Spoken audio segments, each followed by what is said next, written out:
এটাই তো সমস্যা, বুঝছেন? কথা বলতে গেলে ফুট করে আটকে যাই, কিছু একটা টাচ না করলে আমার মুখ দিয়ে কথা বেরোয় না। ধরেন যে এখানে তো আমার চেয়ার টেবিল ছিল, তাই না? আমি তো ওগুলি ধরতে পারতাম, কিন্তু আপনার হাতটা আমি কেন ধরতে পারবো?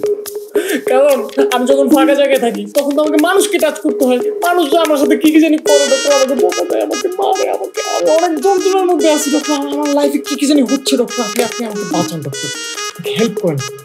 হ্যাঁ বুঝলাম, মানে আপনাকে ট্রিটমেন্ট করতে হলে তো আমাকে আরেকটু জানতে হবে। আপনি আরেকবার একটু আমার হাতটা ধরুন তো। আবার কেন? বারবার ধরবো, শতবার ধরবো, তারপর আপনি আমার রোগটা একটু বুঝেন।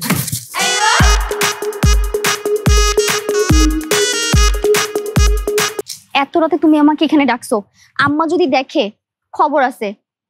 আজকে যে কাণ্ডটা ঘটালা, আর আপনার কথা তো বাদই দিলাম।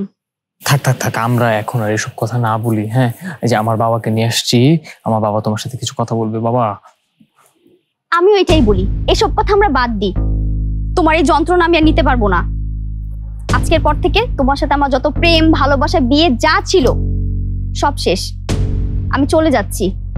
দেখছো বাবা, আমার সবকিছু শেষ, আমাকে ছেড়ে চলে যাও বাবা, আমি শেষ। আরে শোন, যে মেয়েটি এই গভীর রাতে আমাদের সঙ্গে দেখা করতে আসছে, তুই তার মন মানসিকতা বুঝতে পারছিস না?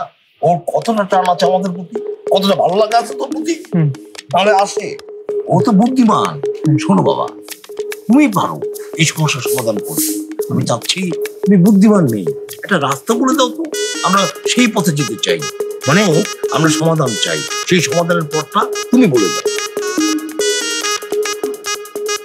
আমি বুদ্ধিমতী,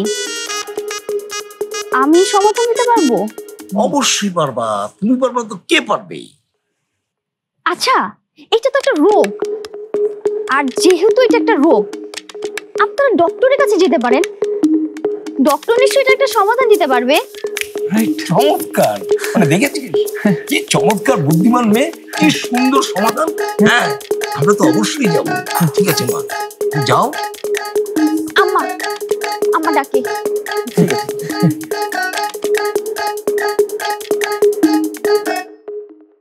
দেখলি কি বুদ্ধিমতী, কি সুন্দর রাস্তা দিয়ে গেল, কি সুন্দর। শোন, আমরা কালকে দুজনে ডাক্তার কাছে যাবো। আরে বাবা, তুমি কি বোকা নাকি? দুজনে কেন যাবো? রোগ তো একটাই। আমি যাব, আমাকে ডক্টর যা যা বলে দিবে আমি এসে তোমাকে বলে দেবো, তুমি খাবা, ব্যাস সুস্থ হয়ে যাবো। ঠিক আছে, চল চলো। আসলে কি জানেন, ডাক্তারের কাছে কোনো কিছুই লুকোতে হয় না। আপনার কি প্রবলেম, এভরিথিং সবকিছু আমাকে খুলে বলবেন। আপনি যদি খুলে না বলেন তাহলে তো আমি আপনার ট্রিটমেন্ট করতে পারবো না। ডক্টর, বিশ্বাস করেন ডক্টর, আমার ফ্যামিলির, আমার 14 পুষ্টির কারো কোনো বড় ধরনের রোগ নাই। যেমন diabetes, cancer, high pressure, low pressure, allergy, কিচ্ছু না। আপনার কোনো প্রবলেম নেই, তাহলে আপনি আমার কাছে কেন এসেছেন? একটা প্রবলেম তো আছে। ও হ্যাঁ, বলুন, ওই প্রবলেমটাই বলুন। এই যে মনে করেন আমি আপনার কাছে আসছি, আমার রোগটা নিয়ে আপনার সাথে।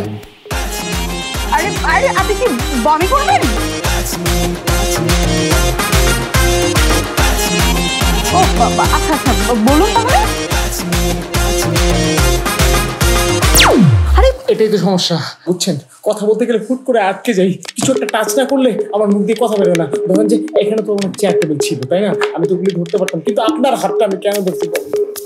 কারণ আমি যখন ফাঁকা জায়গায় থাকি তখন তো আমাকে মানুষকে টাচ করতে হয়। মানুষ যে আমার সাথে কি কি জানি করে, ডক্টর আমাকে বোকা দেয়, আমাকে মারে, আমি অনেক যন্ত্রণার মধ্যে আছি ডক্টর। আমার লাইফে কি কি জানি হচ্ছে ডক্টর, আপনি আমাকে বাঁচান ডক্টর, হেল্প করেন।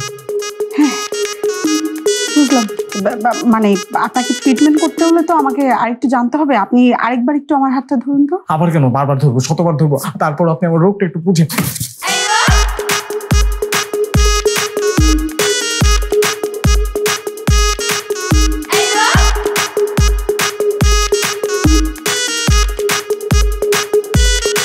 হ্যাঁ, একমাত্র আমিই পারবো আপনার ট্রিটমেন্ট করতে।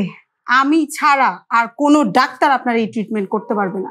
আফটার 3 মান্থ আপনি সুস্থ হয়ে যাবেন, সম্পূর্ণ সুস্থ হয়ে যাবেন। আজকে এই মুহূর্ত থেকে আপনার ট্রিটমেন্ট শুরু হয়ে যাবে।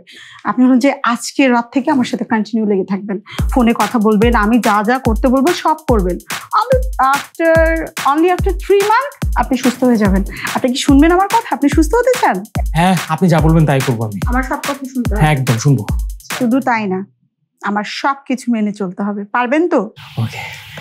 আল্লাহ, কি কি রোগ, কি কি চিকিৎসা, আপনারা অনেক পড়াশোনা করেন এগুলো নিয়ে, তাই না? আল্লাহ, কি কি জানি করতে হয় আপনাদের। ঠিক আছে, আমি রাতে কল দিই। হ্যাঁ, আমাকে অবশ্যই। ঠিক আছে, আসি।